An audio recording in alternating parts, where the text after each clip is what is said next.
कुछ देर तो ला के हम तक आपने गुरबाणी के कीर्तन का और विचारों का लाभ उठाया। बाकी समा जितना खोर है उसमें भी सफला करो। रचना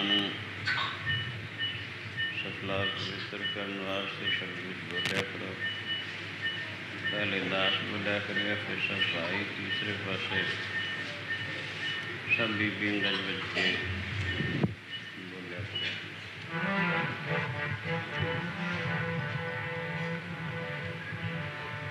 प्रभु सब किछ तेरा जी, मैं किछ नहीं, मैं किछ नहीं। सब किछ तेरा जी, मैं किछ नहीं, मैं किछ नहीं।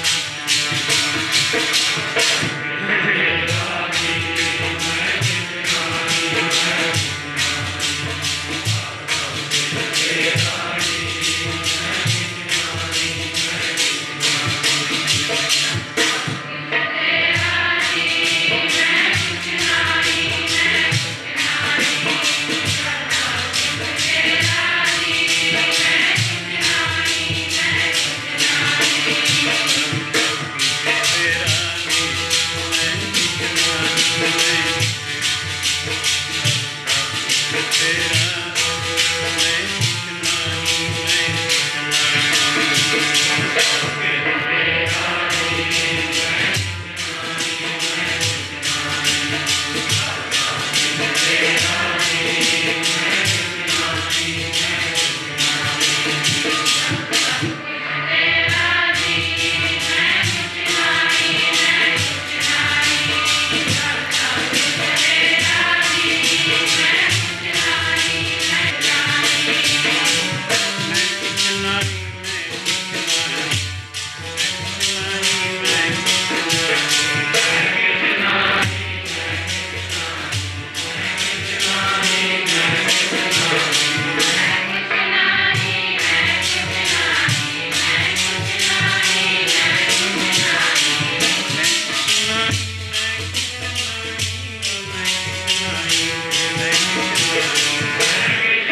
तेरा है निर्गुण युग है सर्वगुण खेल करत विच स्वामी मेरा नगर में आप बाहर पुनयापन पर मेरे का सगल बसेरा आपे ही राजन आपे ही राया कहीं कहीं ठाकर कहीं कहीं चेरा पर सब किछ तेरा जी मैं किछ नहीं मैं किछ नहीं सब किछ तेरा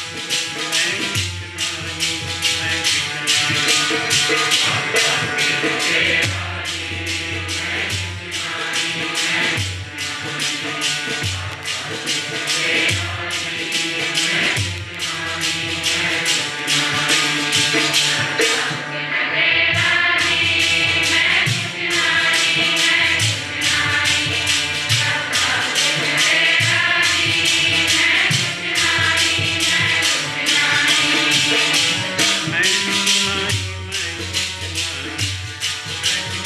नहीं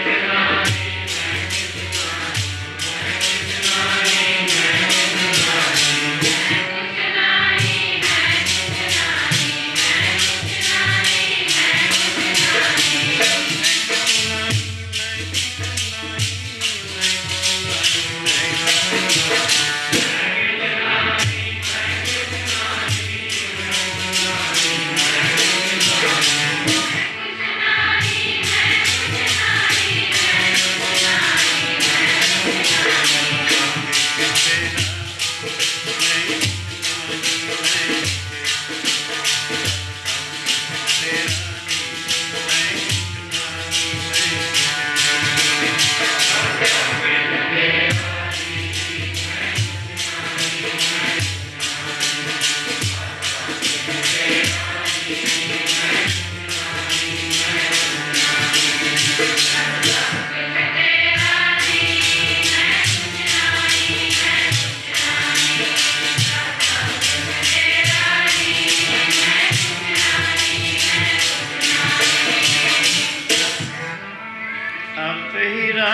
आपे ही राया कहीं कहीं ठाकर कहीं कहीं चेरा काको दराव का शिव बलवंचा जय जय पेखों तय तय नेरा साधु मूर्त गुरु भेट्यो नानक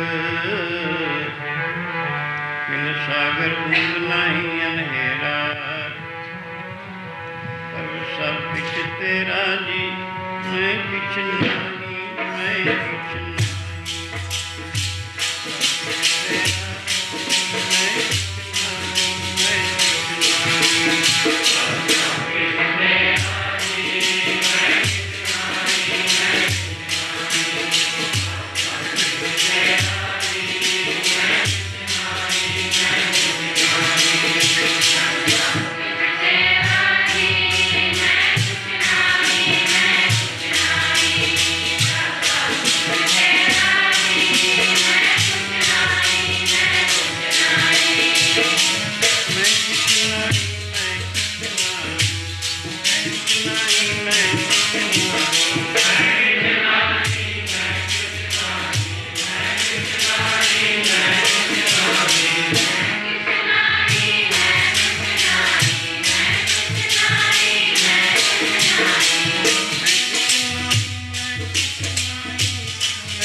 उठ पपोलिए।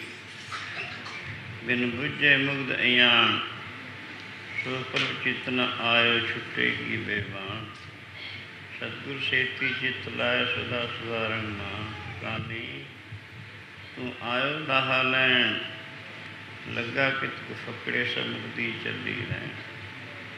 साध संगत अपने ख्यालों बाहरों संकोच के पूरा ध्यान शब्द विचार वाले गुरु बाबा जी गुरु नानक जी का गुरु अवतार होया, जिन्हों ने सत्तां दीपां नवां खंडां विच फिर के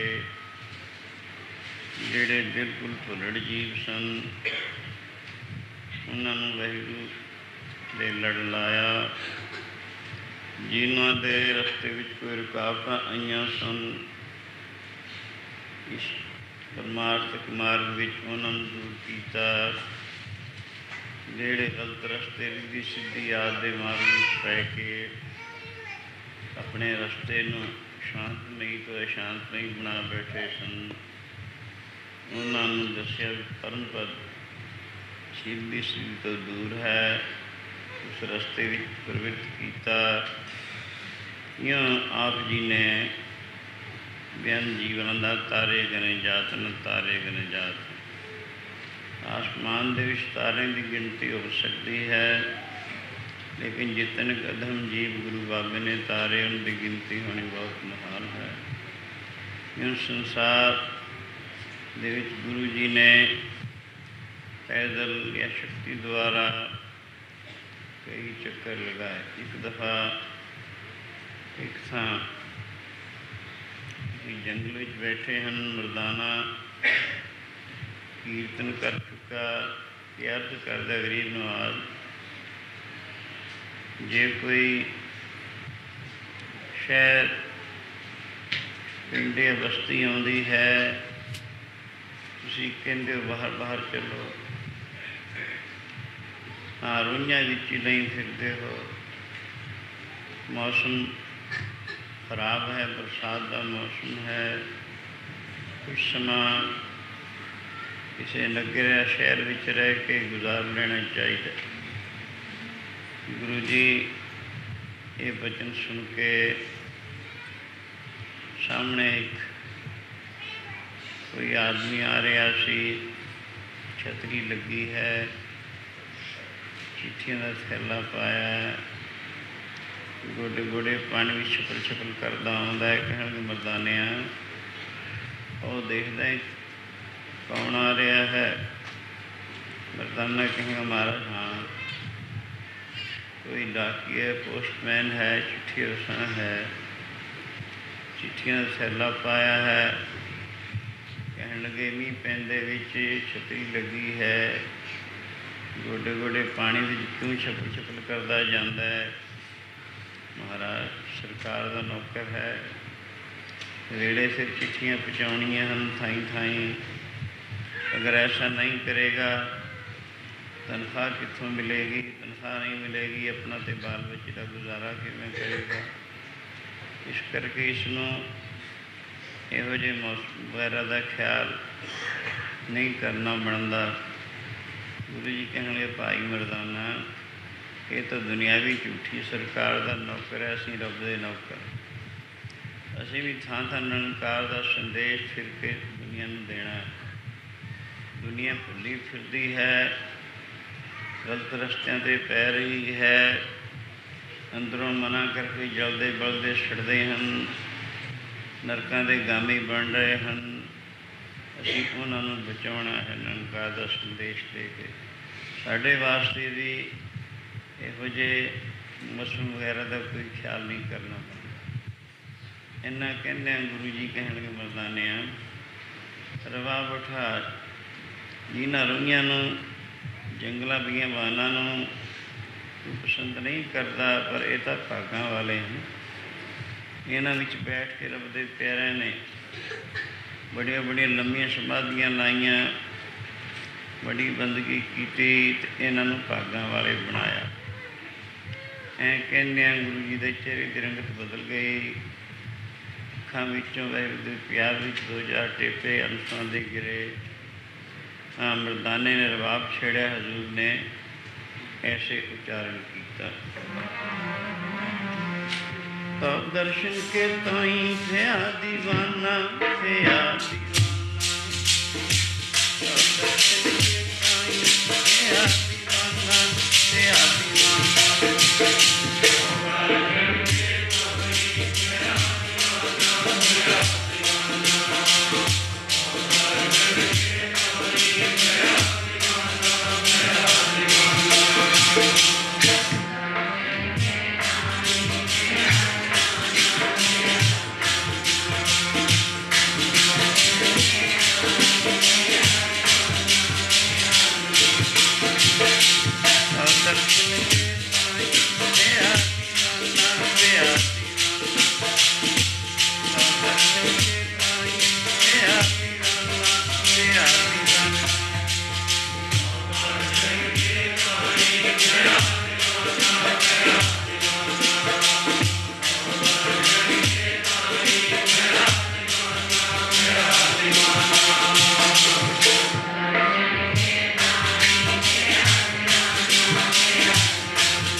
तेरा भांग खलड़ी मेरा चीज, मैं दीवाना पिया अतीत। करता सा दर्शन की भूख, मैं दर मांगो नीता नीत। तब दर्शन की करो समाए। यूँ गुरु बाबा जी ने बारदा अलाप के शब्द का उच्चारण किया।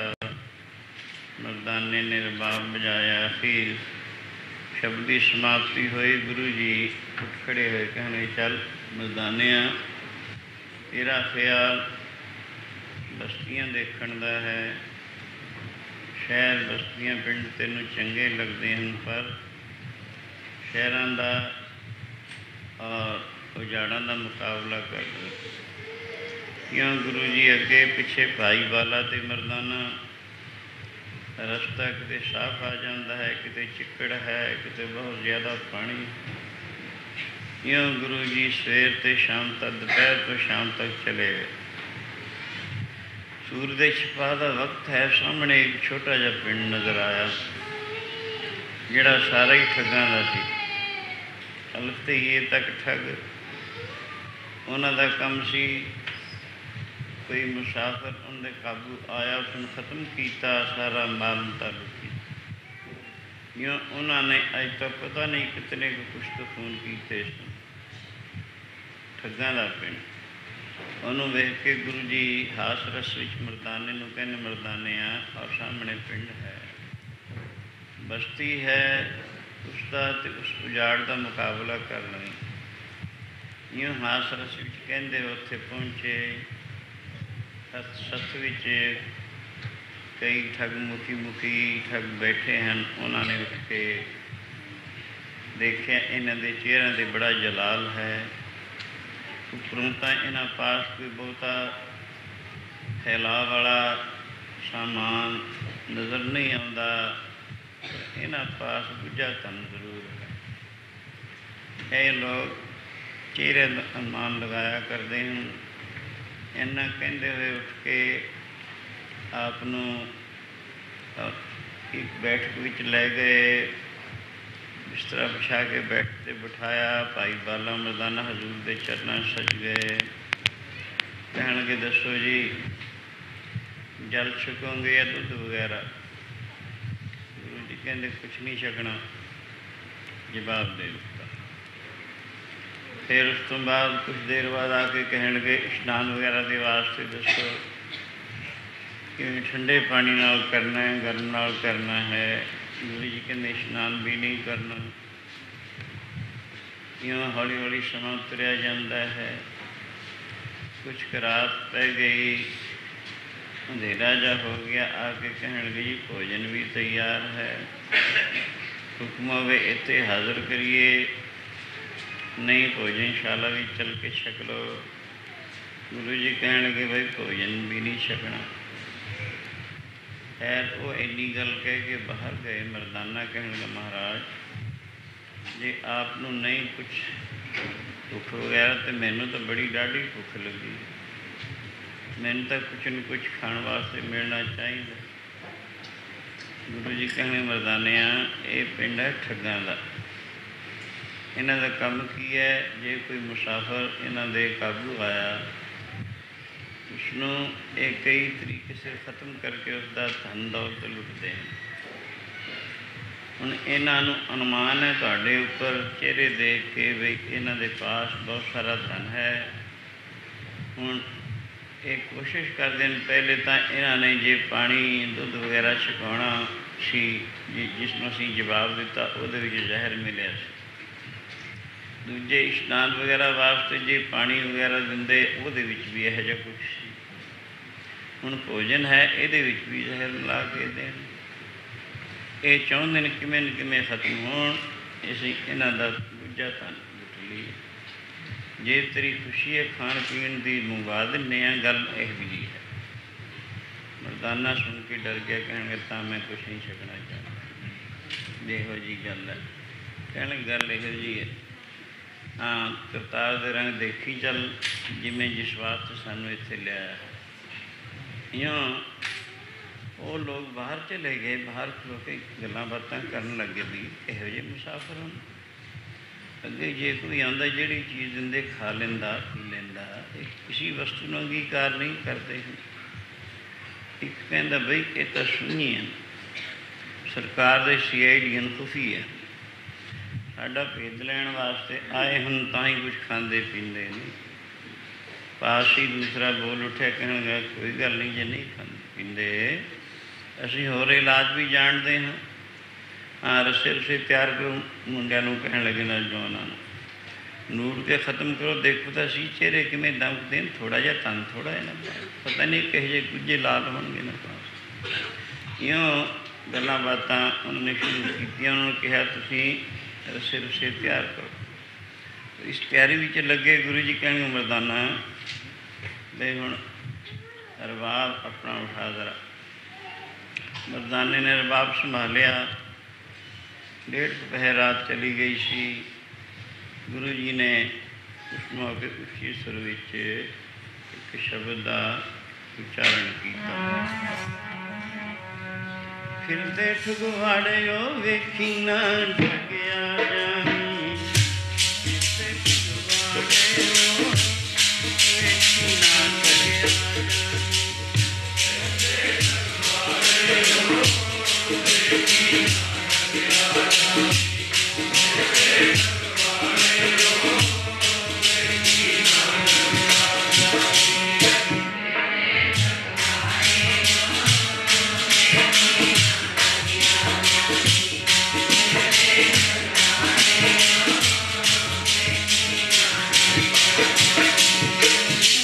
ਜਾਈ।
राज जात जोगन माल पंजे ठग। इन्नी ठगी जग ठगिया किन्हे न रखी लज। इना ठगन ठग से जो गुर की पैरी पाए, और केते कर्मा बाहरे नानक मुठे जाए। शहना पिंडां दे विच भले लोग भी वसते हैं और बुरे भी वसिया करते हैं। इसी तरह जिस्म रूपी एक नगरी है, ਇਹਦੇ ਵਿੱਚ ਰੱਬ ਦਾ ਵਾਸਾ ਵੀ ਹੈ, ਦੇਵਤਿਆਂ ਦਾ ਵਾਸਾ, दैवी गुण जो ਹਨ ਸਤਸੰਤੋਖ ਤਿਆਗ ਧਰਮ ਵਿਚਾਰ ਸ਼ਾਂਤੀ ਖਿਮਾ ਥੀਰੀ। ਇਹ दैवी गुण ਦੇਵਤਿਆਂ ਦਾ ਵਾਸਾ ਵੀ ਹੈ। ਔਰ ਇਸ ਜਿਸਮ ਰੂਪੀ ਨਗਰੀ ਦੇ ਵਿੱਚ ਚੋਰ ਵੀ ਵਸਦੇ ਨੇ, ਠੱਗ ਵੀ ਵਸਦੇ ਨੇ। ਚੋਰ ਏਕ ਨਗਰੀ पंच चोर वसैं काम चोर लो महंकारा। अमृत लूटें मन मुख नहीं बूझें, किसी आगे करें पुकारा। काया नगरी पंच चोर वसियले, वर्जित चोरी धावें। त्रै दस मार लखे जो नानक मोख मुक्त सो पावे। ਇਹਦੇ ਵਿੱਚ ਪੰਜ ਚੋਰ ਵੀ ਵਸਦੇ ਨੇ, ਇਸਦੇ ਆਤਮਿਕ ਧਨ ਨੂੰ ਲੁੱਟਣ ਵਾਲੇ। ਪੰਜਾਂ ਚੋਰਾਂ ਨੇ ਲੁੱਟਿਆ ਘਰ ਤੇਰਾ,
नैनो नींद पर दिष्ट विकार, श्रवण सोए सुनो निंद विचार। रसना सोई लो मीठे सार, मन सोया माया विस्मार।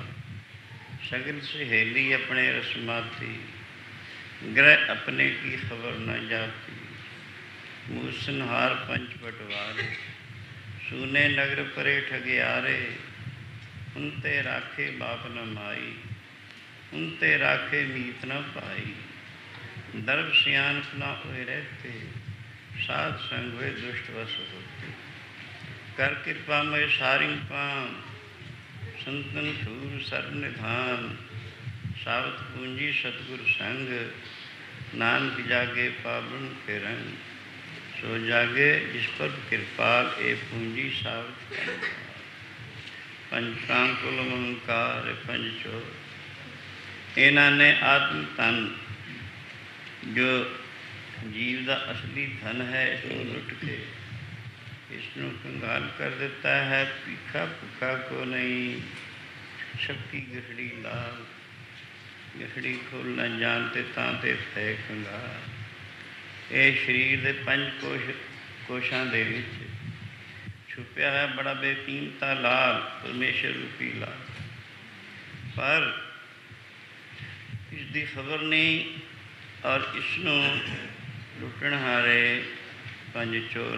ये तो शरीर रूपी नगरी विच चोर वसते हैं, इसी नगरी दे विच ठग भी वसते हैं। इस दे आत्म धन नूं ठगण वाले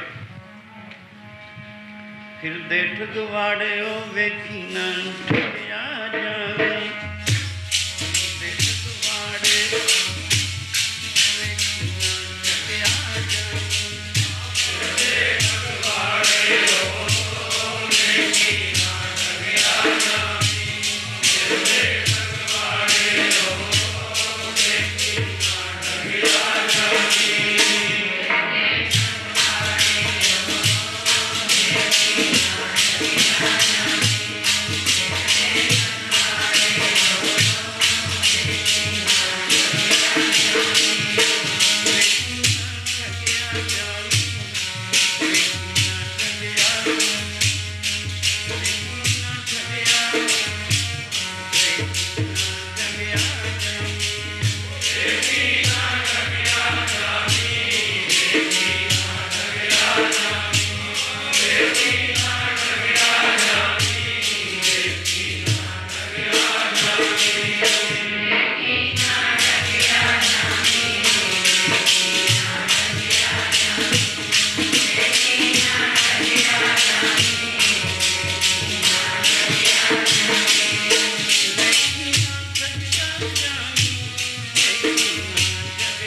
रूप राज जात जोबन माल पंजे ठग। ये पंजा ठगा ने इस जीव का आत्म धन लुट के इसनों आत्माई नुकता निगाह ते कंगाल कर दिता। रूप मद विच अंधा हो के ये रब नूं याद नहीं करता, भुल जाता। राज मद विच अंधा हो के भी परमेश्वर नूं भुल जाता है। रूप राज जात चंगी जात महान विच भी रब नूं भुलदा है। जोबन जवानी की लहर विच भी इसनूं रब याद नहीं आउंदा। माल धन मद विच भी अंधा हो के ये परमेश्वर नूं भुल जाता। ਇਹ ਪੰਜੇ ਠੱਗ ਮਾਨੋ ਇਸ ਦੀ ਆਤਮ ਧਨ ਨੂੰ ਠੱਗ ਕੇ ਇਸ ਦੀ ਦੁਰਦਸ਼ਾ ਕਰਦੇ ਇਸ ਨੂੰ ਕੰਗਾਲ ਕਰ ਦਿੱਤਾ। ਇਹ ਹੈ ਇਸ਼ਾਰਾ ਗੁਰੂ ਜੀ ਨੇ ਇਹ ਸ਼ਬਦ ਦਾ ਉੱਚੀ ਉਚਾਰਨ ਕੀਤਾ। ਇਸ ਸ਼ਬਦ ਦੇ ਬਹਾਨੇ ਉਹ ਲੋਕ ਜੋ ਗੋਂਦਾ ਗੁੰਦੇ ਸਨ, ਇਹਨਾਂ ਨੂੰ ਰੱਸਿਆਂ ਨਾਲ ਲੂਟ ਕੇ ਖਤਮ ਕਰੋ। ਗੁੱਜਾ ਧਨ ਇਹਨਾਂ ਪਾਸ ਜੋ ਬਹੁਤ ਸਾਰਾ ਪ੍ਰਤੀਤ ਹੁੰਦਾ ਹੈ, ਉਹਨੂੰ ਆਪਣੇ ਕਾਬੂ ਕਰੋ। ਇਹ ਗੋਂਦਾ ਗੁੰਦੇ ਸਨ ਸ਼ਬਦ ਦਾ ਇਹੋ ਜਿਹਾ ਅਸਰ ਪਿਆ, ਸਭ ਨੂੰ ਸੁਸਰੀ ਵਾਂਗੂ ਨੀਂਦ ਆ ਜਾਂਦੀ। ਇੱਕ ਵੀ ਬੰਦਾ ਪਿੰਡ ਵਿੱਚ ਜਾਗਦਾ ਨਾ ਰਹਿ ਗਿਆ। ਸਮਾਂ ਤੁਰਿਆ ਹੀ ਜਾਂਦਾ ਹੈ। ਅਖੀਰ ਉਹ ਵਕਤ ਆ ਗਿਆ ਜੋ ਅੰਮ੍ਰਿਤ ਵੇਲਾ, ਜਿਸ ਨੂੰ ਕਥਨ ਕੀਤਾ ਅੰਮ੍ਰਿਤ ਵੇਲਾ ਸੱਚਣਾ ਵਡਿਆਈ ਵਿਚਾਰ, ਕਰਮੀ ਆਵੇ ਕੱਪੜਾ ਨਦਰੀ ਮੁਖ ਦੁਆਰ। ਚੌਥੇ ਪੈਰ ਸੁਬਾਹ ਕੇ ਸੁਰਤੀਆਂ ਉਪਜੈ ਚਾਓ, ਤਿਨਾਂ ਦਰਿਆਵਾਂ ਸਿਉਂ ਦੋਸਤੀ ਮਨੁੱਖ ਸੱਚਾ। ਅੰਮ੍ਰਿਤ ਵੇਲੇ ਉੱਠ ਕੇ ਇਸ਼ਨਾਨ ਆਦਿ ਕਰਕੇ ਵਾਹਿਗੁਰੂ ਦੇ ਪਿਆਰੇ ਵਾਹਿਗੁਰੂ ਦੇ ਧਿਆਨ ਭਜਨ ਵਿੱਚ ਮਗਨ ਹੁੰਦੇ ਹਨ। ਜਨਮਾਂ ਜਨਮਾਂਤਰਾਂ ਦੇ ਬੰਧਨ ਕੱਟਦੇ ਹਨ। ਉਹ ਵਕਤ ਹੋ ਆਇਆ, ਗੁਰੂ ਜੀ ਕਹਿਣੇ ਭਾਈ ਬਾਲਾ ਮਰਦਾਨਾ ਇਸ਼ਨਾਨ ਦਾ ਵਕਤ ਹੋ ਗਿਆ, ਚਲੋ ਉੱਠ ਕੇ ਇਸ਼ਨਾਨ ਸੋਧੀਏ। ਉਸ ਵਕਤ ਉੱਠ ਕੇ ਇਸ਼ਨਾਨ ਕਰਕੇ ਜੋ ਭਜਨ ਕਰਦੇ ਹਨ, ਉਹਨਾਂ ਨੂੰ ਕੀ ਫਲ ਮਿਲਦਾ ਹੈ, ਉਸ ਦੀ ਬਾਬਤ ਗੁਰੂ ਜੀ ਇਉਂ ਫਰਮਾਉਂਦੇ ਹਨ। ਕਰ ਇਸ਼ਨਾਨ ਸਿਮਰ ਪਰਦੇ ਆਪਣਾ ਮਨ ਤਨ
करके भजन करने वाले पुरुषों जो फल मिलता है गुरु जी वो दर्शाते हैं। कर इशनान सिमर प्रभ अपना, मन तन भय अरोगा, कोट बिघन लाथे प्रभ शरणा, परिटे भले संजोगा।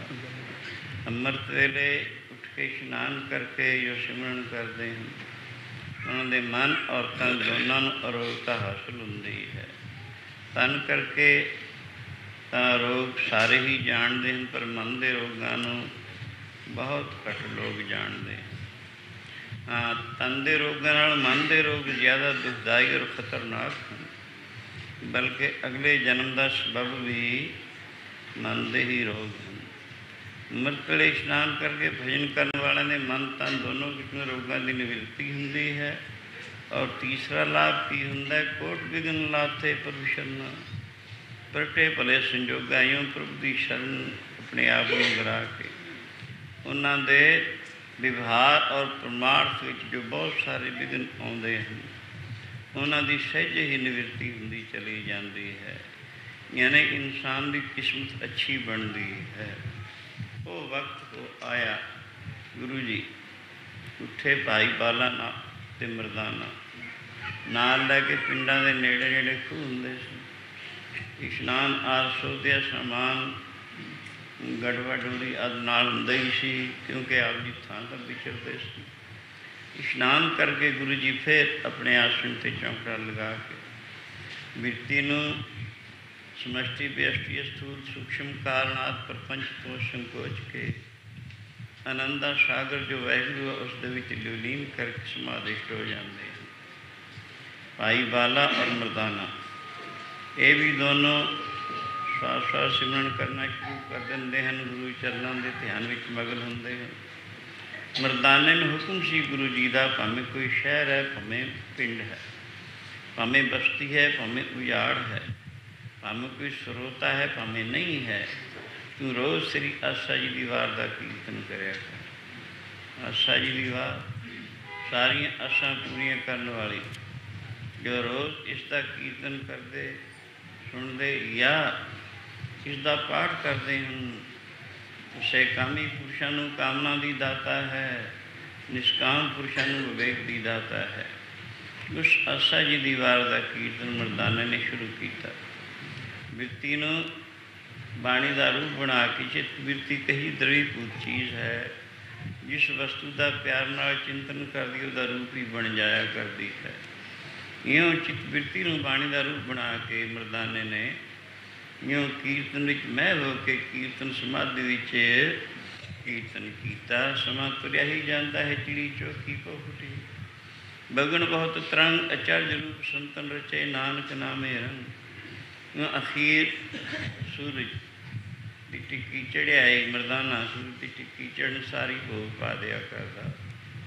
अरदास कर दी जी गरीब नवाज, आसा जी की वार का कीर्तन होया है, कृपा करो काम बोलो ओंकार तो बचाओ, चरणों की प्रीत प्रदान करो। यूँ बैठ जाता है गुरु बाबा जी अजे समाधि विच ही हैं, उड़ीकता है समाधि तो उत्थान हो इतों चलीए।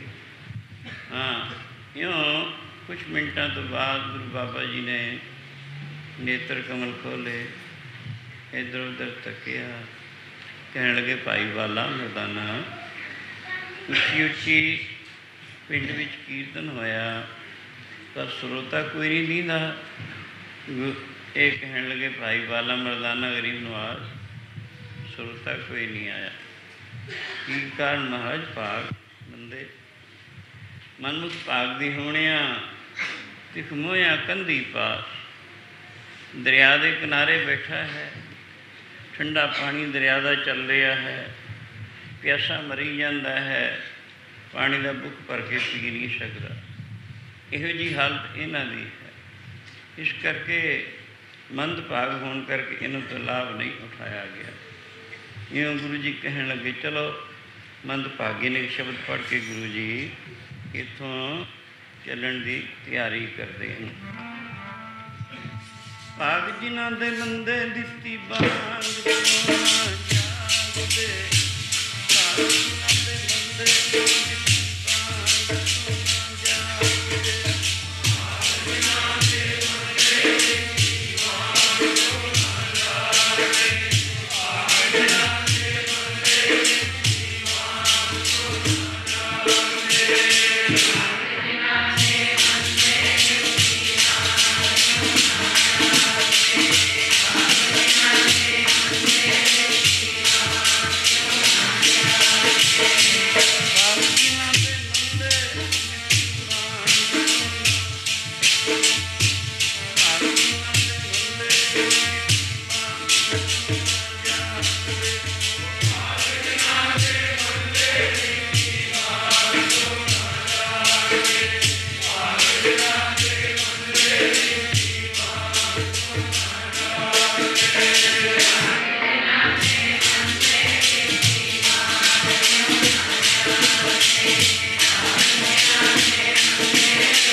कोई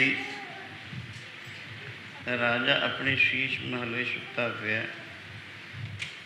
चार चफेरे संतरी बंदूकां तलवारां लई पहरे ते खड़े हैं। हाँ, अगे चौबदार पास हजूरी नफर पिया होया है। राजा नूं एक सुपना आया, जागृत सुपन सुखोक्त तुरिया आत्म पूर्ति कीए पुरिया। जागृत अखां विच बाज प्रपंच देखदा है, सुपन कंठ विच हिता नाड़ी है, उसदे विच ख्याल जांदा, उत्थे अपनी रचना रचदा है, उसनूं सुपन अवस्था कहते हैं। हिरदे स्थान में जाके घूक नींद हुंदी है, साउंड स्लीप जिसनूं कहंदे, उत्थे कोई फुरना नहीं हुंदा। जदों परमात्मा विच जुड़दा है वो तुरिया अवस्था मनी जाती है। तीन व्यापे जगत को तुरिया पावे कोय, नानक संत निर्मल भय जिन मन वसिया सोए। जागर सुपन सुख तीन अवस्थावां तां उसमें पंछियां नूं भी आउंदियां हन, पर चौथी अवस्था जिहड़ी है ये संतां दी है। जिसनूं वो अवस्था प्राप्त हो गई वो संत है, वह शांत हो जाता है। सो यूँ समझ लो कि दृष्टांत, एक राजा दीवान खाने विच एहलकारां दे समेत बैठा है। दीवान खाना इन्हें दीवान लगाई, अपना दरबार लगाई। ये तो ये जीव रूपी राजा दी ये जागृत अवस्था है, बाज प्रपंच देख रहा। फिर वो राजा घर आ जाता है, अपने महल की चार दीवारी के अंदर अपने बच्चे और जितने फैमिली मैंबर्स हैं उन्हां नाल गलबात करता है, घरां दे विचार करता है। ये अवस्था मानो सुपन अवस्था है। फिर थक के राजा अपने अलहदा बैडरूम भी चला जाता है, उत्थे जाके सौ जाता है। नींद पूरी लैके उठता है, ये शकोभत अवस्था होगी जीव आत्मा की, जिते खूक नींद है। फिर उठ के इशनान आदि करके राजा अपने प्रभु के कमरे में चला जाता, उत्थे परमेश्वर के भजन में महव हुंदा है। ये तुरिया अवस्था है। ये संत तीन व्यापे जगत को तुरिया पावे कोय, नानक संत निर्मल भय जिन मन वसिया। ਜੋ ਕੁਛ ਜਾਗਰਤ ਵਿੱਚ ਹੁੰਦਾ ਹੈ ਉਹ ਸੁਪਨ ਵਿੱਚ ਵੀ ਉਹ ਜਿਹੀ ਕੁਝ ਦੇਖਦਾ ਹੁੰਦਾ, ਦੁੱਖ ਸੁੱਖ ਜੇ। ਰਾਜਾ ਨੂੰ ਸੀਸ ਮਹਿਲ ਵਿੱਚ ਪਿਆ ਸੁਪਨਾ ਆਇਆ, ਇੱਕ ਜੰਗਲ ਵਿੱਚ ਜਾ ਰਿਹਾ ਇਕੱਲਾ, ਇੱਕ ਹਲਕੀ ਗਿਦੜੀ ਉਸ ਨੂੰ ਚਿੰਬੜ ਗਈ। ਉਸ ਗਿਦੜੀ ਨੇ ਉਸ ਨੂੰ ਕੱਟ ਖਾਧਾ, ਉਸਦਾ ਜ਼ਹਿਰ ਚੜ੍ਹਦਾ ਜਾ ਰਿਹਾ ਹੈ। ਹੁਣ ਜ਼ਹਿਰ ਦੇ ਚੜ੍ਹਨ ਕਰਕੇ ਬੜਾ ਦੁਖੀ ਹੈ, ਸੋਚਦਾ ਹੈ ਕੋਈ ਨੇੜੇ ਤੇੜੇ ਪਿੰਡ ਹੋਵੇ, ਉੱਥੇ ਪਹੁੰਚਾ, ਹਕੀਮ ਹੋਵੇ ਤਾਂ ਦਵਾਈ ਲਗਾਵਾਂ। ਕੁਦਰਤੀ ਸਾਹਮਣੇ ਇੱਕ ਨਗਰ ਦਿਸਿਆ, ਉੱਥੇ ਦੌੜ ਕੇ ਪਹੁੰਚਿਆ।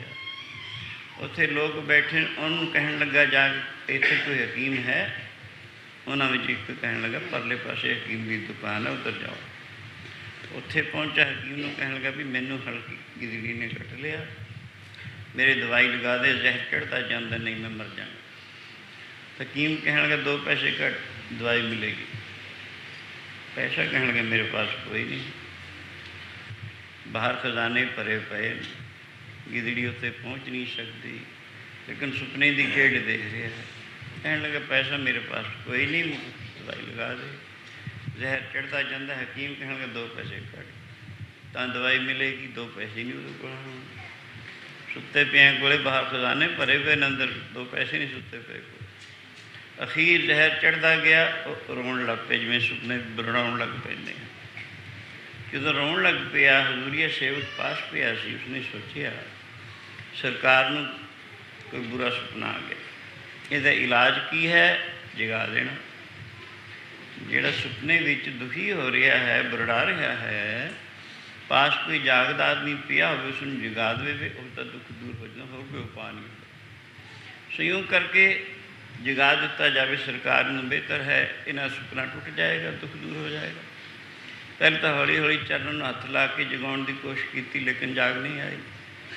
ਅਖੀਰ ਉਸਨੇ ਸਰੀਰ ਨੂੰ ਮਧੋ ਲਿਆ, ਫਿਰ ਜਾਗ ਆਈ, ਉਹਦਾ ਦੁੱਖ ਸਾਰਾ ਦੂਰ ਹੋ ਗਿਆ। ਪੁੱਛਣ ਲੱਗਾ ਸਰਕਾਰ ਕੀ ਗੱਲ? ਸਾਰੀ ਗੱਲ ਦੱਸੀ। ਕਹਿਣ ਲੱਗੀ ਉਹ ਮੇਰੇ ਨਾਲ ਕੀ ਸੁਪਨੇ ਦੀ ਗੱਲ, ਯਾਨੀ ਜਿਵੇਂ ਸੁਪਨੇ ਦਾ ਦੁੱਖ ਜਾਗੇ ਤੋਂ ਬਿਨਾਂ ਦੂਰ ਨਹੀਂ ਹੁੰਦਾ।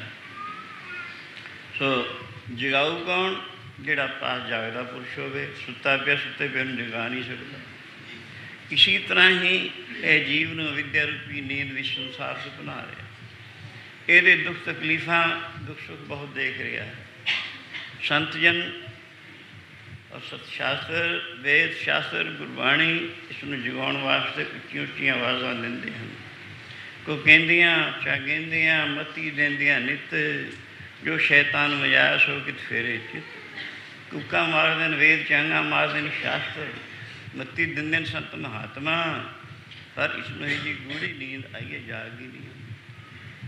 ਹਾਂ ਗੁਰੂ ਜੀ ਤਦੇ ਕਹਿੰਦੇ ਪ੍ਰਾਨੀ ਪਰਮ ਪੁਰਖ ਪਗ ਲਾਗੋ, ਸੋਬਤ ਕਹਾਂ ਮੋਹ ਨਿੰਦਰਾ में ਕਹੋ ਸੁਜਤ ਹੋਏ ਜਾਗੋ। ਕਿੰਨੀ ਕੁ ਦੇਰ ਤੱਕ ਮੋਹ ਰੂਪੀ ਨਿੰਦਰਾ ਵਿੱਚ ਸੁੱਤਾ ਰਹੇਗਾ, ਦੁੱਖ ਤਕਲੀਫਾਂ ਝੱਲੇ ਜਾਏਗਾ। ਜਾ ਗਿਆਨ ਜਾਗਣ ਵਿੱਚ ਜਾ ਕੇ ਆਪਣੇ ਆਪ ਨੂੰ ਦੁੱਖਾਂ ਤੋਂ ਬਚਾ, ਪਰਮ ਸੁਖੀ ਹੋ ਜਾ। ਤੇਰਾ ਸਰੂਪ ਸੁਖ ਸਰੂਪ ਹੈ, ਸੁਖ ਸਰੂਪ ਅਨੰਤ ਸਰੂਪ ਹੈ। ਮੁਖੀ ਮੁਖੀ ਠਾ ਕਹਿੰਦੇ ਬਈ ਰਾਤ ਵਾਲੀ ਮੁਸਾਫਰ ਤਾਂ ਕੋਈ ਜਾਦੂਗਰ ਸੀ, ਜਿਨ੍ਹਾਂ ਨੇ ਸਾਡੇ ਉੱਪਰ ਇਹੋ ਜਿਹਾ ਕਲਾਮ ਪੜ੍ਹਿਆ, ਸਾਨੂੰ ਸੁਸਰੀਆਂ ਨੂੰ ਨੀਂਦ ਆ। ਅਸੀਂ ਤਾਂ ਕੋਈ ਖਾਲੀ ਨਹੀਂ ਜਾਣ ਦਿੱਤਾ, ਲੁੱਟੇ ਵੀ। ਮੁੰਡਿਆਂ ਨੂੰ ਇਕੱਠੇ ਕਰਕੇ ਕਹਿੰਦੇ ਨੌਜਵਾਨ ਮੁੰਡਿਆਂ ਨੂੰ, ਜਾਓ ਇੱਧਰ ਨੇੜੇ ਤੇੜੇ ਕਿਸੇ ਰਸਤੇ 'ਤੇ ਜਾਂਦੇ ਹੋਣਗੇ, 4 ਚੁਫੇਰੇ 5-5 4-4 ਮੁੰਡੇ ਮੋਢੇ 'ਤੇ ਡਾਂਗਾਂ ਰੱਖੀਆਂ ਦੌੜੇ ਜਾਣ। ਜਿਸ ਤਰ੍ਹਾਂ ਗੁਰੂ ਬਾਬਾ ਜੀ ਜਾ ਰਹੇ ਸਨ, 4 ਮੁੰਡੇ ਠੱਗਾਂ ਦੇ ਉਸ ਤਰਫ ਦੂਰੋਂ ਆਵਾਜ਼ ਦਿੰਦੇ ਹਨ, ਠਹਿਰ ਜੋ ਜਾਣ ਵਾਲੇ, ਤੁਸੀਂ ਕੋਈ ਜਾਦੂਗਰ ਹੋ, ਰਾਤ ਤੁਸੀਂ ਸਾਡੇ 'ਤੇ ਇਹੋ ਜਿਹਾ ਕਲਾਮ ਪੜ੍ਹਿਆ, ਸਾਨੂੰ ਸੁਸਰੀਆਂ ਨੂੰ ਨੀਂਦ ਆ ਗਈ। ਇਸ ਤਾਂ ਉਹ ਹਾਂ ਗੱਲ ਪਿੱਛੋਂ ਕਰਦੇ ਹਾਂ, ਪਹਿਲੇ ਮਾਰ ਕੇ ਖ਼ਤਮ ਕਰਦੇ ਹਾਂ। ਇਹ ਗੱਲ ਸੁਣ ਕੇ ਮਰਦਾਨਾ ਦਹਿਲ ਗਿਆ, ਡਰ ਗਿਆ। ਕਹਿਣਗੇ ਮਹਾਰਾਜ ਇਹਨਾਂ ਦੇ ਤੌਰ ਚੰਗੇ ਨਹੀਂ। ਗੁਰੂ ਜੀ ਕਹਿੰਦੇ ਮਰਦਾਨਾ ਡਰ ਨਹੀਂ, ਤੇਰੇ ਸਿਰ 'ਤੇ ਡਾਢੇ ਦਾ ਹੱਥ ਹੈ। ਨੇੜੇ ਆ ਕੇ ਫਿਰ ਉਹਨਾਂ ਨੇ ਇਹ ਗੱਲ ਕਹੀ, ਤੁਸੀਂ ਕੋਈ ਜਾਦੂਗਰ ਹੋ, ਰਾਤ ਸਾਡੇ 'ਤੇ ਇਹੋ ਜਿਹਾ ਕਲਾਮ ਪੜ੍ਹਿਆ, ਸਾਨੂੰ ਸੁਸਰੀਆਂ ਨੂੰ ਨੀਂਦ ਆ। ਇਸ ਤਾਂ ਉਹ ਲੋਕ ਹਾਂ ਗੱਲ ਪਿੱਛੋਂ ਕਰਦੇ ਹਾਂ, ਪਹਿਲੇ ਮਾਰ ਕੇ ਖ਼ਤਮ ਕਰਦੇ ਹਾਂ। ਇਹ ਸੁਣ ਕੇ ਗੁਰੂ ਜੀ ਕਹਿਣਗੇ ਭਾਈ ਮਰਨੋਂ ਤਾਂ ਨਹੀਂ ਡਰਦੇ, ਪਰ ਸਾਡੇ ਸਰੀਰਾਂ ਦਾ ਸੰਸਕਾਰ ਕਰ ਦਿਓ। ਸਾਡੇ ਪਾਸ ਜੋ ਧਨ ਉਹ ਵੀ ਲੈ ਲਿਓ, ਤੁਹਾਡਾ ਹੀ ਹੋਏਗਾ ਫਿਰ। ਇਸ ਕਰਕੇ ਪਰ ਸਾਡੇ ਸਰੀਰਾਂ ਦਾ ਸੰਸਕਾਰ ਜ਼ਰੂਰ ਕਰ ਦਿਓ। ਉਹਨਾਂ ਜੀ ਇੱਕ ਕਹਿੰਦੇ ਸੰਸਕਾਰ ਕਰਨ ਦੀ ਸਾਨੂੰ ਕੀ ਲੋੜ ਹੈ, ਅਸੀਂ ਤਾਂ ਤੁਹਾਨੂੰ ਮਾਰ ਕੇ ਖ਼ਤਮ ਕਰਨਾ, ਤੁਹਾਡਾ ਧਨ ਖੋਹ ਲੈਣਾ ਹੈ। ਗੁਰੂ ਜੀ ਕਹਿਣ ਕੋਈ ਗੱਲ ਨਹੀਂ, ਅਸੀਂ ਮਰਨੋਂ ਨਹੀਂ ਡਰਦੇ, ਧਨ ਵੀ ਸਾਡਾ ਸਾਰਾ ਹੀ ਖੋਹ ਲਿਓ। ਸਾਹਮਣੇ ਉਂਗਲੀ ਸ਼ਿਵਾ ਵੱਜਦਾ ਸੀ, ਉਂਗਲੀ ਕਰਕੇ ਕਹਿਣ ਉੱਥੋਂ ਅਗਲੇ ਆਓ, ਸਾਡੇ ਸਰੀਰਾਂ ਦਾ ਸੰਸਕਾਰ ਕਰਕੇ। ਇੱਕ ਉਹਨਾਂ ਵਿੱਚੋਂ ਹੀ ਬੋਲ ਉੱਠ ਕਹਿੰਦੇ ਕੋਈ ਗੱਲ ਨਹੀਂ, ਆਪ ਤੋਂ ਤਕੜੇ ਨਹੀਂ ਆ, ਦੋ ਇੱਥੇ ਖੜ੍ਹਦੇ ਹਾਂ, ਦੋ ਅੱਗ ਲੈ ਆਉਂਦੇ ਹਾਂ। ਦੋ ਉੱਥੇ ਠਹਿਰ ਕੇ ਦੋ ਅੱਗ ਲੈਣ ਵਾਸਤੇ ਗਏ। ਸ਼ਿਵਾ ਮੱਚਦਾ ਸੀ, ਉੱਥੇ ਕੀ ਕੌਤਕ ਦਿਖਾਇਆ ਬਾਬੇ ਨੇ ਉਹਨਾਂ ਨੂੰ। ਸ਼ਿਵੇ ਦੇ ਪਾਸ ਦੋ ਫਰੀਕਾਂ ਦੀ ਲੜਾਈ ਹੋ ਰਹੀ ਹੈ, ਦੇਵਗਨ ਔਰ ਜਮਗਨ, ਜਾਂ ਦੇਵਦੂਤ ਔਰ ਜਮਦੂਤ। ਮ੍ਰਿਤਕ ਪ੍ਰਾਣੀ ਵਾਸਤੇ ਲੜ ਰਹੇ ਹਨ। ਜਮਦੂਤ ਤਾਂ ਕਹਿੰਦੇ ਅਸੀਂ ਲੈ ਜਾਣਾ ਹੈ, ਸਾਰੀ ਜ਼ਿੰਦਗੀ ਪਾਪ ਹੀ ਪਾਪ ਕਮਾਏ, ਪਾਪਾਂ ਦਾ ਸਰਮਾਇਆ ਇਕੱਠਾ ਕੀਤਾ, ਅਸੀਂ ਇਸ ਨੂੰ ਲਿਜਾ ਕੇ ਧਰਮ ਰਾਜੇ ਦੇ ਪੇਸ਼ ਕਰਾਂਗੇ। ਧਰਮ ਰਾਜਾ ਇਹਨੂੰ ਹੋਰ ਨਰਕਾਂ ਸਿੱਟੇਗਾ। ਦੇਵਦੂਤ ਕਹਿੰਦੇ ਠੀਕ ਹੈ, ਸਾਰੀ ਜ਼ਿੰਦਗੀ ਭਾਵੇਂ ਇਸਨੇ ਗੁਨਾਹ ਕੀਤੇ ਹਨ, ਪਰ ਇਸ ਦੇ ਸ਼ਿਵੇ ਵੱਲ ਗੁਰੂ ਨਾਨਕ ਦੀ ਉਂਗਲੀ ਹੋ ਗਈ, ਇਸ ਕਰਕੇ ਇਹਦੇ ਸਾਰੇ ਪਾਪ ਮੁਆਫ ਹੋ ਗਏ। ਅਸੀਂ ਲਿਜਾਣਾ ਹੈ, ਦੇਵ ਲੋਕ ਨੂੰ ਲਿਜਾਵਾਂਗੇ। ਦੋਨਾਂ ਦੀ ਲੜਾਈ ਹੁੰਦੀ ਦੇਖ ਕੇ ਉਹ ਠੱਗਾਂ ਦੇ ਮੁੰਡੇ ਪੁੱਛਣ ਲੱਗੇ ਵੀ ਕੌਣ ਹੈ ਗੁਰੂ ਨਾਨਕ ਜਿਹਦੀ ਇਹਦੇ ਵੱਲੋਂ ਉਂਗਲੀ ਹੋ ਗਈ ਅਤੇ ਇਹਦੇ ਸਾਰੇ ਪਾਪ ਮਾਫ ਹੋ ਗਏ। ਉਹ ਕਹਿਣਗੇ ਉਹੀ ਜਿਹਨੇ ਤੁਹਾਨੂੰ ਅੱਗ ਲੈਣ ਵਾਸਤੇ ਭੇਜਿਆ, ਉਹੀ ਗੁਰੂ ਨਾਨਕ ਹੈ। ਇਹ ਸੁਣ ਕੇ ਉਹਨਾਂ ਦੀਆਂ ਸੁੱਤੇ ਗਈਆਂ, ਸੁੱਤੇ ਸੁੱਤਾਂ ਗਈਆਂ, ਪਿੱਛੇ ਠੱਗ ਦੌੜ ਆਏ, ਆਪਣੇ ਸਾਥੀਆਂ ਨੂੰ ਆਵਾਜ਼ ਦਿੰਦੇ ਹਨ ਦੂਰੋਂ, ਦੇਖੋ ਦੇਖੋ ਕੁਛ ਕਹਿ ਪੈਂਦੇ ਹੋ, ਆ ਕੇ ਦਾੜ ਦਾੜ ਚਰਨਾਂ 'ਤੇ ਡਿੱਗ ਪਏ। ਮਾਫੀਆਂ ਮੰਗਣੀਆਂ ਸ਼ੁਰੂ ਕੀਤੀਆਂ, ਗਰੀਬ ਨਿਵਾਸ ਖਿਮਾ ਕਰੋ, ਮਾफ़ करो, बख्श लो महाराज हम अपराधी, हम अपराधी, बख्श लो महाराज हम अपराधी, हम अपराधी, बख्श लो महाराज हम अपराधी, हम अपराधी, बख्श लो महाराज हम अपराधी, हम अपराधी।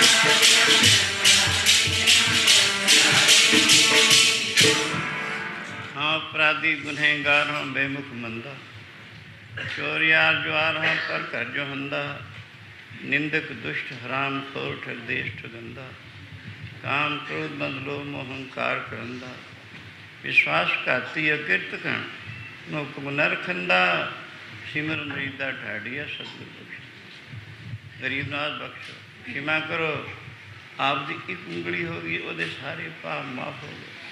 ਅਸੀਂ ਤੁਹਾਨੂੰ ਮਾਰਨ ਵਾਸਤੇ ਤਿਆਰੀਆਂ ਕਰੀਏ, ਅਸੀਂ ਇਤਨੇ ਗੁਨਾਹੀਏ। ਬਾਰ ਬਾਰ ਬੇਨਤੀਆਂ ਤਰਲੇ ਕਰਕੇ ਪਿੰਡ ਗੁਰੂ ਜੀ ਨੂੰ ਲੈ ਕੇ ਮੋੜ ਸਾਰੇ ਲੋਕਾਂ ਨੇ ਇਕੱਠੇ ਕਰਕੇ ਕਿਹਾ ਇਹਨਾਂ ਦੀ ਇੱਕ ਉਂਗਲੀ ਸ਼ਿਵੇ ਵੱਲ ਹੋ ਗਈ, ਉਹਦੇ ਸਾਰੇ ਪਾਪ ਮਾਫ ਹੋ ਗਏ। ਨਰਕਾਂ ਤੋਂ ਜਾਂਦਾ ਜਾਂਦਾ ਸਵਰਗਾਂ ਨੂੰ ਗਿਆ। ਅਸੀਂ ਇਹਨਾਂ ਨੂੰ ਮਾਰਨ ਵਾਸਤੇ ਤਿਆਰ ਹਾਂ। ਸਾਰੇ ਪਿੰਡ ਦੇ ਲੋਕ ਇਕੱਠੇ ਹੋ ਕੇ ਬੇਨਤੀਆਂ ਕਰਦੇ, ਗਰੀਬ ਨਾਲ ਬਖਸ਼ੋ, ਖਿਮਾ ਕਰੋ। ਗੁਰੂ ਜੀ ਕਹਿਣਗੇ ਭਾਈ ਕਰਤਾਰ ਸਦਾ ਹੀ ਬਖਸ਼ਣ ਹੈ, ਪਰ ਤੁਸੀਂ ਜ਼ਰਾ ਖਿਆਲ ਕਰੋ ਆਪਣੇ ਕਰਤੱਵਾਂ ਵੱਲ। ਮਾਨੁਖ ਦੇ 184 ਜੌਨ ਵਿੱਚੋਂ ਬਾਦਸ਼ਾਹ ਦੇ ਹੀ, ਜਿਸ ਦੇਹੀ ਨੂੰ ਦੇਵਤਾ ਲੋਕ ਵੀ ਤਰਸ ਰਹੇ ਹਨ, ਉਹ ਤੁਹਾਨੂੰ ਪ੍ਰਾਪਤ ਹੈ। ਉਸ ਦੇਹ ਨੂੰ ਪਾ ਕੇ ਤੁਸੀਂ ਆਪਣੀ ਜ਼ਿੰਦਗੀ ਦਾ ਰਾਹ ਕਿਹੋ ਜਿਹੇ ਪਾਸੇ ਰੱਖਿਆ। ਰੱਬ ਦੀ ਖਲਕ ਨੂੰ ਤੰਗ ਕਰਨਾ, ਲੁਕਣਾ, ਠੱਗੀਆਂ ਕਰਨੀਆਂ, ਇਹ ਮਾਨੁਖ ਤਨ ਦਾ ਫਰਜ਼ ਹੈ। ਹੈਵਾਨੀ ਬਲਕਿ ਰਾਖਸ਼ ਜ਼ਿੰਦਗੀ ਗੁਜ਼ਾਰ ਰਹੇ ਹੋ ਤੁਸੀਂ। ਹਾਂ, ਜਦੋਂ ਅਸਲੀ ਆਪਣੀ ਇਨਸਾਨੀ ਜ਼ਿੰਦਗੀ ਵੱਲ ਆਓਗੇ, ਕਰਤਾਰ ਤੁਹਾਨੂੰ ਬਖਸ਼ ਦੇਵੇਗਾ। ਉਹਨਾਂ ਕਿਹਾ ਗਰੀਬ ਨਵਾਜ਼ ਹੁਣ ਹੁਕਮ ਕਰੋ, ਜਿਵੇਂ ਕਹੋਗੇ ਅਸੀਂ ਉਵੇਂ ਹੀ ਚੱਲਾਂਗੇ, ਉਵੇਂ ਆਪਣੀ ਜ਼ਿੰਦਗੀ ਨੂੰ ਢਾਲਾਂਗੇ। ਗੁਰੂ ਜੀ ਨੂੰ ਸਮਝਾਉਣ, ਦੇਖੋ ਮਾਤਾ ਦੇ ਉਦਰ ਵਿੱਚ ਤੁਸੀਂ ਕਿਹੋ ਜਿਹੇ ਵਾਅਦੇ ਕੀਤੇ। ਰਚੰਤ ਜੀ ਰਚਨਾ ਮਾਤ ਗਰਭ ਸਥਾਪਨਾ, ਸਾਸ ਸਾਸ ਸਿਮੰਤ ਨਾਨਕ ਮਹਾ ਅਗਰ ਨਾ ਵਿਨਾਸ਼ਨਮ। ਸਿਰ ਤਲੇ ਪੈਰ ਉਪਰੇ ਬਸੰਦੋਕ ਹੱਥੇ ਥਾਏ, ਨਾਨਕ ਸੋ ਧਣੀ ਕਿਉਂ ਸਾਰੇ ਉਧਰੋ ਜਿਸ ਦੇ ਨਾਏ। 9-10 ਮਹੀਨੇ ਕੈਸੇ ਗੰਦੇ ਪਾਣੀ ਦੀ ਤੇਰੀ ਬਨਾਵਟ, ਕਹੇ ਜੇ ਗੰਦ ਮੰਦ ਵਿੱਚ ਤੇਰਾ 9-10 ਮਹੀਨੇ ਵਾਸਾ। ਮਾਤਾ ਦੇ ਗੰਦੇ ਵਿੱਚ ਦੇ ਤੇਰਾ ਸਰਾਣਾ ਲੱਗਿਆ, ਉੱਥੇ ਗੰਦਗੀ ਦੇ ਵਿੱਚ ਤੇਰਾ ਵਾਸਾ। ਸੋ ਇਉਂ 10 ਮਹੀਨੇ ਗੁਜ਼ਾਰੇ। ਤੂੰ ਸਵਾਸ ਸਵਾਸ ਭਜਨ ਕਰਦਾ ਸੀ, ਜਠਰਾਗਨ ਸਾੜਦੀ ਸੀ, ਜਿਸ ਕਰਕੇ ਸਵਾਸ ਸਵਾਸ ਭਜਨ ਔਰ ਪ੍ਰਾਰਥਨਾ ਕਰਦਾ ਸੀ, ਪ੍ਰਭੂ हे ਅੰਤਰਜਾਮੀ, हे ਪਤਿਤ ਪਾਵਨ, हे ਮਿਹਰਬਾਨ, ਮਿਹਰ ਕਰ, ਮੈਨੂੰ ਇੱਥੋਂ ਬਚਾ, ਇਸ ਕੁੰਭੀ ਨਰਕ ਚੋਂ ਕੱਢ। ਦੁਨੀਆ 'ਤੇ ਜਾ ਕੇ ਮੈਂ ਤੇਰਾ ਸਦਾ ਹੀ ਭਜਨ ਕਰੂੰ। ਇਉਂ ਤੇਰੀਆਂ ਪ੍ਰਾਰਥਨਾ ਸਨ। ਜੀ ਮੈਂ ਨਾਮ ਜਪੂੰਗਾ ਤੇਰਾ,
ਮਾਤਾ ਦੇ ਉਦਰ ਵਿੱਚ 100 ਜਨਮ ਦੀ ਖਬਰ ਹੁੰਦੀ ਹੈ।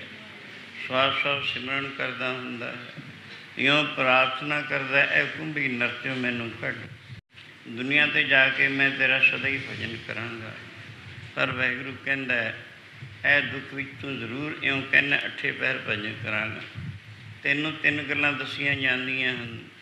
ਪਹਿਲੀ ਗੱਲ ਤਾਂ ਇਹ ਹੈ, ਗ੍ਰਸਤ ਵਿੱਚ ਰਹਿੰਦਾ ਹੋਇਆ ਭਾਵੇਂ ਕੋਈ ਵੀ ਕੰਮ ਕਰੀ, ਖੇਤੀ ਪੁੱਤੀ, ਨੌਕਰੀ ਚਾਕਰੀ, ਵਣਜ ਵਪਾਰ, ਲੇਕਿਨ ਨਿਯਤੀ ਦਾ ਕਰੀ। ਇਉਂ ਕਰਦਾ ਹੋਇਆ 24 ਘੰਟਿਆਂ ਵਿੱਚੋਂ 10ਵਾਂ ਹਿੱਸਾ ਕਮ ਸੇ ਕਮ 2.5 ਘੰਟੇ ਜ਼ਰੂਰ ਭਜਨ ਕਰਿਆ ਕਰੀ। ਆਪਣੀ ਕਿਰਤ ਵਿੱਚੋਂ 10ਵਾਂ ਜ਼ਰੂਰ ਧਰਮ ਦੇ ਕੰਮਾਂ 'ਤੇ ਲਗਾਉਂਦਾ ਰਹੀ। ਇਉਂ ਬੁਰਾਈਆਂ ਤੋਂ ਬਚੀ, ਇਉਂ ਕਰੇਗਾ ਫਿਰ ਇਸ ਕੁੰਭੀ ਨਰਕ 'ਚ ਨਹੀਂ ਆਵੇਂਗਾ। ਇਉਂ ਕਰਦਿਆਂ ਜੇਕਰ ਤੇਰਾ ਮਨ ਸ਼ੁੱਧ ਹੋ ਗਿਆ, ਸ਼ੁੱਧ ਹੋ ਕੇ ਤੇਰੇ ਚਿੱਤ ਵਿੱਚ ਇਹੋ ਜਿਹਾ ਵਿਵੇਕ ਜਾਂ ਵੈਰਾਗ ਪ੍ਰਾਪਤ ਹੋ ਗਿਆ, ਸਿਮਰਤ ਵੇਦ ਪੁਰਾਨ ਪੁਕਾਰਨ ਪੋਥੀਆਂ, ਨਾਮ ਬਿਨਾ ਸਭ ਕੂੜ ਗਾਲੀ ਹੋਛੀਆਂ। ਜਦੋਂ ਇਹੋ ਜਿਹਾ ਵਿਵੇਕ ਪੈਦਾ ਹੋ ਗਿਆ ਤੇਰੇ ਚਿੱਤ ਵਿੱਚ, ਪਰਮੇਸ਼ਰ ਤੇ ਨਾਮ ਤੋਂ ਬਿਨਾ ਸਭ ਫਨਾ ਫਿਰਲਾ। ਵਿਵੇਕੀ ਪੁਰਸ਼ ਦੇ ਚਿੱਤ ਵਿੱਚ ਇਹ ਜਿਹੀ ਅਵਸਥਾ ਹੁੰਦੀ ਹੈ। ਫਿਰ ਤੂੰ 8 ਪਹਿਰ ਮੇਰਾ ਭਜਨ ਕਰੀ, ਤੇਰੇ ਸਰੀਰ ਦੀਆਂ ਜ਼ਿੰਮੇਵਾਰੀਆਂ ਕੁੱਲੀ ਜੁਲੀ ਗੁੱਲੀ ਆਦਿ ਅਨਬਰ ਸਰਸਥਾਨ ਆਦਿ ਉਹਦਾ ਜ਼ਿੰਮਾ ਮੈਂ ਲੈ ਲਵਾਂਗਾ। ਇਉਂ ਕਰਦਿਆਂ ਜੇਕਰ ਤੂੰ ਆਪਣੀ ਹੋਂਦ ਗਵਾ ਦੇਵੇਂਗਾ, ਆਪ ਸਵਾਰੇ ਮੈਂ ਮਿਲਿਆ ਸੁਖ ਹੋਏ। ਜੇ ਤੂੰ ਮੇਰਾ ਹੋ ਰਹੇ ਤਾਂ ਸਭ ਜਗ ਤੇਰਾ। ਜੀਵ ਤੇ ਰੱਬ ਦੇ ਵਿਚਾਲੇ ਪੜਦਾ ਹਉਮੈ ਦਾ, ਇਹੀ ਬੜੀ ਭਾਰੀ ਕੰਧ ਹੈ। ਨਾਮ ਅਭਿਆਸ ਦੀ ਕਮਾਈ ਨਾਲ ਇਹ ਦੂਰ ਹੁੰਦੀ ਹੈ, ਹੋਰ ਕੋਈ ਉਪਾਅ ਨਹੀਂ ਹੈ। ਜਦੋਂ ਹੀ ਉਹ ਨਾਮ ਅਭਿਆਸ ਦੀ ਕਮਾਈ ਕਰਦੇ ਆਪਣੇ ਸੁਭਾਵਾਂ ਨੂੰ ਸੰਵਾਰ ਲਏਗਾ, ਆਪ ਸਵਾਰੇ ਮੈਂ ਮਿਲੇ। अपने सुभावां नूं संवार लेंगे, बुरे सुभाव कढ़ के चंगे सुभाव अंदर लिआएगा। फिर नाम अभ्यास की कमाई करके हमें की कंध नूं दूर कर दिता तो मैं मिले मैनू मिल जाएगा। मैं मिलिया सुख होए, मैनू मिले तो सुखी हो जाए, क्योंकि वाहिगुरू आनंद स्वरूप है, उसको मिल के ये भी आनंद स्वरूप हो जाएगा। जे तू मेरा हो रहे तो सब जग तेरा। यूँ जे तू ऐसी अवस्था को प्राप्त हो जाएगा, मेरा हो जाएगा, तो सब जग ही तेरा हो जाएगा। क्यों? मेरे विच भेद हो के तद्रूप हो जाएगा। यूँ समझो मेरा लाडला पुत्र बन जाएगा। ये तीन गल्लां दसियां। 2.5 घंटे भजन, अट्ठे पैर, ये अपनी होंद गवा देनी। हुण ज़रा सारे ही अपने अंदर झातियां मार के वेखो कि असी अपनी होंद गवा दी हुई है, या अट्ठे पैर भजन करने वाले विचों हाँ, या 2.5 घंटे भजन करते हैं। त्यों विचों असी किन्हां विच हाँ? अगर कुछ भी नहीं करते, जरा उन्होंने वैद्या नूं याद करो, जदों माता के उदर दे विच पुट्ठा लटकदा होया यूं वैदे करदा सी। जदों पुट्ठा लमकदा सै ओ दिन टुट गए ने, ओ दिन टुट गए। पुट्ठा लमकदा सै ओ दिन टुट गए, ओ दिन टुट गए।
आई रे कैसे फिर तो फूलिया फूलिया, जब 10 मास माता उधर रहता सो दिन कैसे फूलिया। हूँ फुलिया फिरदा, मैं लैंडलॉर्ड बन गया, मैं मैजिस्ट्रेट बन गया, डिप्टी कमिश्नर बन गया, जज बन गया, मिनिस्टर बन गया, होर कुछ। ध्यान दे कहे जे गंदे पानी को तेरी बनावट, कहे जे गंदमंद विच तेरा 9-10 महीने वास्ता। उत्थे यूँ प्रार्थना करनी, वादे करने परमेश्वर नाल, मैं अट्ठे पैर भजन करूँ। 3 गल्लां दसियां भी, त्यों विचों कम से कम एक ते जरूर अमल करी, पर एक ते भी अमल नहीं कर रहा तो फिर वही जेल खाना, वही कुंभी नरक, गंदमंद का जेल खाना तैयार है। इस करके गुरु जी को समझाते, हाँ तुसी मानवता पा के अपनी जिंदगी का रहो किहो जे पासे, ठगियां विच, दुनिया तंग करने वास्ते, रब की खलकत नूं तंग करने वास्ते, खालक की जान के किसे दुखावे ना है। खलक दुखे नंदलाल जी खालक को पेता, यूँ तंग करते रब की खलकत नूं। तुहानूं चाहिए परमेश्वर का भजन करो, वो बार बार बेनती करनी, गरीबा जिमें हुक्म होवे असीं तैयार हाँ। सारियां ने गुरु की सिक्खी धारण की, सिक्खी धारण करके नाम की दात हासिल करके गुरु के सिख बन के गुरु गुरु जपन लगे, नाम का निशान विच प्रवृत्ति हुई। यूँ जिंदगी विच पलटा आया, कोई ठगां तो देवते बन गए।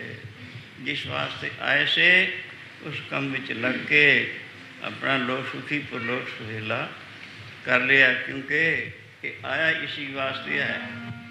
आयो लाह लैन पुरानी आयो, आयो लाह लैन पुरानी आयो, आयो लाह लैन पुरानी आयो, आयो लाह लैन पुरानी आयो, आयो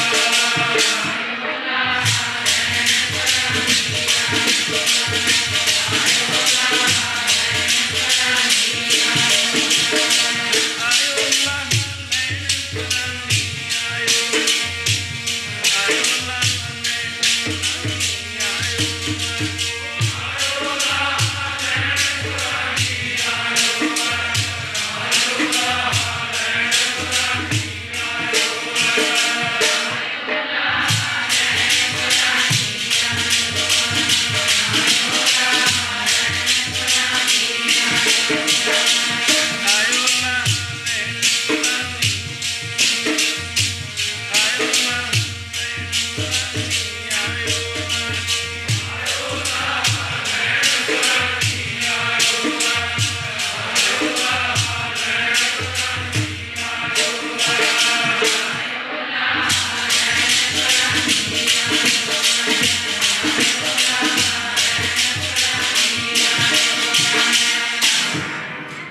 मानक तन थार के प्राणी तो आयो लाहा लैन, लगा कि तुक फकड़े समकदी चली रहन। अपने जन्म ਨੂੰ सफला करो, गुरु शरण ਵਿੱਚ ਆ ਕੇ ਵਾਹਿਗੁਰੂ ਦੀ ਸ਼ਰਨ ਗਿਰ ਕੇ ਨਾਮ ਦਾ ਇਸ਼ਨਾਨ ਕਰਕੇ ਆਪਣੇ ਜਨਮ ਨੂੰ ਸਫਲਾ ਕਰੋ। ਅਗੰਤ ਨੂੰ ਸਵਾਰ ਲਓ, 84 ਦਾ ਗੇੜਾ ਜਮਾਂ ਦੇ ਵਸ ਪੈਣਾ, ਵਾਰ-ਵਾਰ उसी कुंभी नरक विच आना, ये तो बच के अपने लोक सुखी परलोक सुहेले होवो। हुण समय नूं भी मुख रखना है। रोज़ के सुभाव के मुताबिक पहले आनंद साहिब विच बोलो, बाद गुरु स्त्रोत्र विच बोलना, उस तो बाद अरदास विच जुड़ना, फिर हुक्मनामा सुन के प्रसाद लेके और अगला प्रोग्राम सुन के चाले पाओ। रामकली महला तीजा नंद ओंकार सतगुर प्रसाद आनंद पिया सुन मेरी आवाज़।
धन है धन है धन है गुरु नानक साहिब धन।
धन है